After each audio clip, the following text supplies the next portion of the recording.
Es un tema contra el que tú luchas mucho y está bien porque es preocupante el desconocimiento de la gente de la relación que hay entre lo que ingerimos y nuestra cabeza y nuestro cerebro y nuestra agilidad mental y nuestro estado de ánimo. De hecho, hay quien defiende que hay depresiones producidas por una inflamación producto de la dieta, ¿no? De una inflamación Correcto, producida por correcto. carbohidratos simples o, bueno, tú me dirás, Mm, pero mm, es algo que realmente la gente de la calle no tiene ni idea de que puede estar relacionado lo que le esté pasando en su cabeza con la dieta.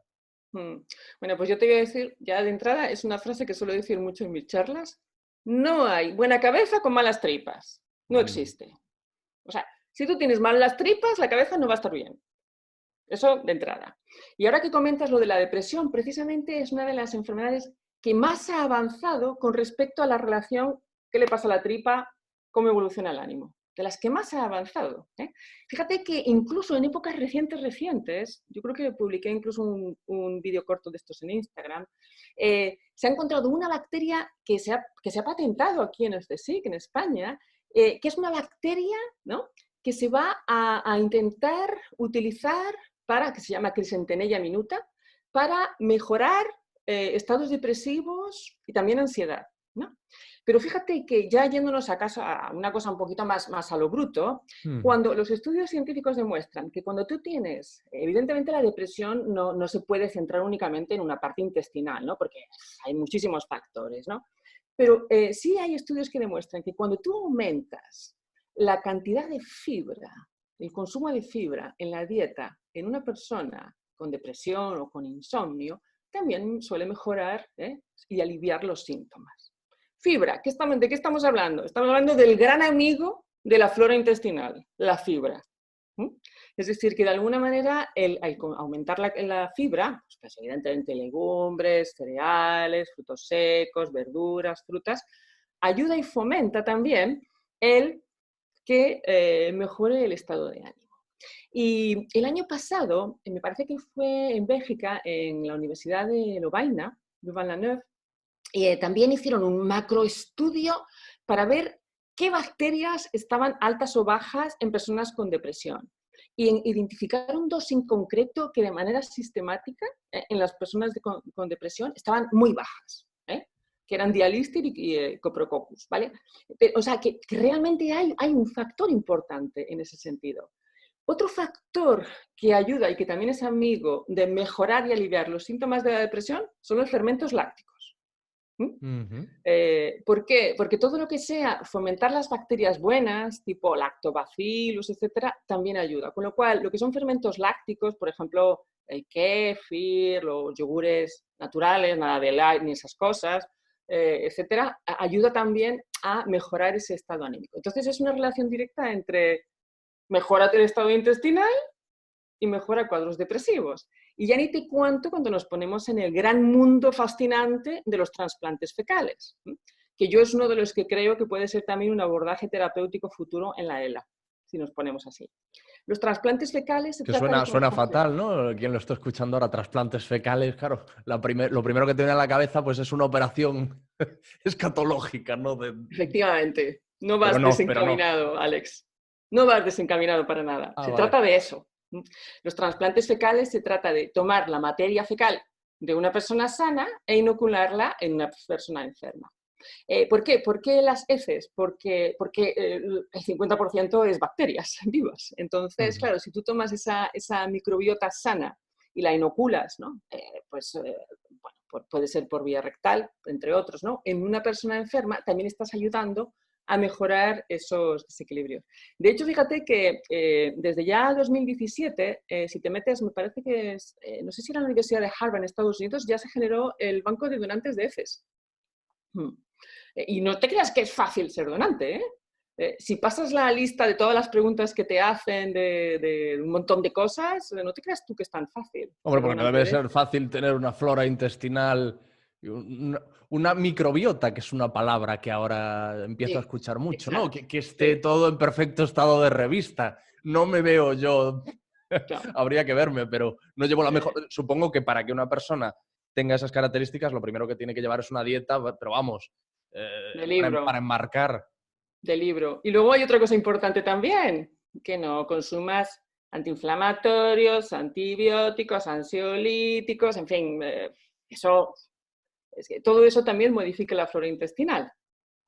Luego también se buscan personas que no tengan antecedentes, evidentemente, de algún trastorno neurológico, incluso que tengan un buen carácter.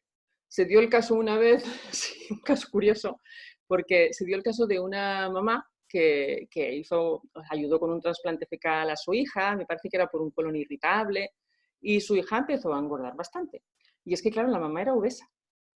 Entonces, solamente por el trasplante, ¿no? En las personas con obesidad hay un desequilibrio importante de las bacterias del intestino. O sea, te hacen un trasplante fecal de un psicópata. Pues tú te vas a reír. Pero cuando empezaron a hacer los primeros estudios de la microbiota intestinal, la hicieron una vez más en los ratoncitos famosos, que los pobrecitos siempre los tenemos sacrificados. Consiguieron un tipo de ratón que era libre de gérmenes, lo que llamaron germ-free, GF, ¿vale? Y ese ratoncito libre de gérmenes empezaban a inocularle materia fecal, o sea, microbiota de otros. Y uno de los que usaron lo llamaban los ratones que eran como más agresivos y más tal, los inoculaban materia fecal a estos pobres ratoncitos que estaban libres de gérmenes. Porque al parecer estos ratones libres de gérmenes eran como más desmemoriados y luego también más... Tú si tienes un ratón en casa, no lo vas a ver en mitad del salón saludando, hola Alex. Lo que vas a ver es salir por los rinconcillos, se va a esconder. Pues estos no, estos iban tan pichi, ¿no? Como si, o sea, unos arriesgados. Pero cuando les trasplantaban la materia fecal de los ratones más agresivillos, Más pero al mismo tiempo dominantes. más ratón, oye, modificaban también su comportamiento. O Es sea que curioso. algo puede que haya detrás de eso también. Y puede que en la materia fecal haya, ¿cómo decir? Testosterona. Digo porque esto que tú me comentas parece que es testosterónico, ¿no? Ese ratón dominante, más agresivo, más... Suena, te lo digo porque son como mucho... me suenan a los síntomas de alguien que se pasa con la testosterona, también volviendo al mundo del culturismo, ¿no? Más Sí. agresivo, más seguro de sí mismo, lo cual le lleva a cometer muchos errores de juicio, porque eso es el problema de un exceso de confianza, que te lleva a cometer errores de juicio y a tomar malas decisiones.